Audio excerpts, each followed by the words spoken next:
So finally देश में citizen amendment act मतलब सीए लागू हो ही गया और देश में बरसों से इसका इंतजार कर रहे शरणार्थियों में जश्न का माहौल है। पर वहीं दूसरी तरफ ऐसे भी लोग हैं जो इसका विरोध कर रहे हैं और अफवाह फैलाना शुरू कर दिया है कि इस अमेंडमेंट के लागू होने से भारत के मुसलमानों की नागरिकता छीन ली जाएगी।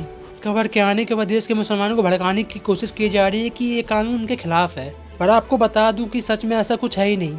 और आखिर नागरिकता संशोधन कानून है क्या और इससे किस किस को फायदा होगा, और क्या सच में इससे भारत के मुसलमानों को नुकसान है? तो चलिए जानते हैं कि आखिर सीए है क्या और इसका क्या प्रभाव होगा। 11 मार्च 2024 को भारत सरकार एक अधिसूचना जारी करती है कि देश में सीए मतलब कि सिटीजन अमेंडमेंट एक्ट देश भर में लागू कर दिया गया है। और जो लोग कह रहे थे कि भारत सरकार सीए लागू कर ही नहीं सकती, उनको भी जवाब मिल गया है। सीए देश का कानून है, पत्थर पर लकीर है। जैसे ही ये कानून लागू हुआ तो पाकिस्तान, बांग्लादेश और अफगानिस्तान से आए नॉन मुस्लिम शरणार्थियों की देश में नागरिकता मिलने का रास्ता साफ हो गया। सीए को लाने के पीछे भारत सरकार का मोटिव ये है कि पाकिस्तान, बांग्लादेश और अफगानिस्तान से जो प्रताड़ित होकर नॉन मुस्लिम भारत आते हैं उन्हें भारत की नागरिकता दी जा सके। और जो लोग ये कह रहे हैं कि इससे किसी की नागरिकता चली जाएगी तो वो बस अफवाह फैला रहे हैं, क्योंकि ये नागरिकता देने का कानून है, छीनने का नहीं। इस कानून के आने के बाद कोई भी नॉन मुस्लिम जो 31 दिसंबर 2014 से पहले भारत में आया है वो भारत सरकार की वेबसाइट में जाकर भारत की नागरिकता के लिए आवेदन कर सकता है। उसे बस ये बताना होगा कि वो भारत कब आया। ये कानून पाकिस्तान, बांग्लादेश और अफगानिस्तान के उन अल्पसंख्यकों के लिए बना है जिन्हें वहाँ धर्म के आधार पर प्रताड़ित होकर देश छोड़ना पड़ा है।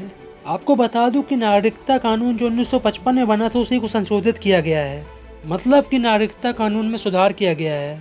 हमारे पड़ोसी देशों के ऐसे नॉन मुस्लिम लोग जिन्हें उनके देश से प्रताड़ित होकर हमारे देश में आना पड़ा है उन्हें नागरिकता दी जाए। ऐसा नहीं है कि ये आज का मुद्दा है। खुद महात्मा गांधी ने कहा था कि पाकिस्तान से प्रताड़ित होकर आने वाले वहां के अल्पसंख्यकों को भारत में नौकरी सहित अन्य सुविधाएं देनी चाहिए। और 2003 में पूर्व प्रधानमंत्री मनमोहन सिंह ने विपक्ष के नेता के रूप में प्रधानमंत्री अटल बिहारी वाजपेयी की सरकार से मांग की थी कि बांग्लादेश जैसे देशों से प्रताड़ित होकर आ रहे वहाँ के अल्पसंख्यकों को हमें नागरिकता देने में ज़्यादा उदार होना चाहिए।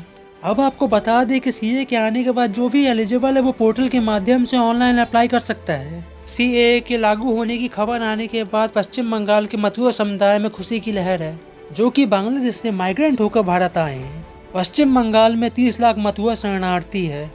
ये तो हम सिर्फ एक मथुआ समुदाय की बात कर रहे हैं। पूरे भारत में कितने ऐसे शरणार्थी होंगे जो इन देशों से भागकर भारत आए हैं। तो जो लोग ये अफवाह फैला रहे हैं या ये सोच रहे हैं कि इससे किसी की नागरिकता जाएगी, तो वो इन अफवाहों में ना फंसे, क्योंकि सीए नागरिकता देने का कानून है, छीनने का नहीं। तो किसी भी अफवाह में मत आए और ऐसे लोगों के लिए खुश हो जो वर्षों से इसका इंतजार कर रहे थे। तो मिलते हैं आपको एक नए वीडियो में, तब तक के लिए नमस्कार, जय हिंद।